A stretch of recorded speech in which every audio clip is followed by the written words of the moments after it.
అంటే మల్లేష్ అనుకుంటున్నారా నన్ను? చిరంజీవి అని చెప్పేయాలి, లేదంటే బాగోదు. అయినా మల్లేష్ గారు చెప్పలేదా వాడి బదులు నేను వస్తున్నా అని?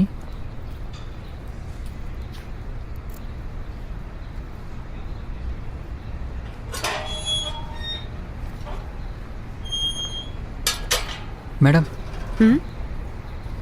ఒక్క నిమిషం. మీకెవరన్నా అబద్ధాలు చెప్తే ఏం చేస్తారు? ఏముంది, ఆటో కింద తలపెట్టి తొక్కించేస్తాం.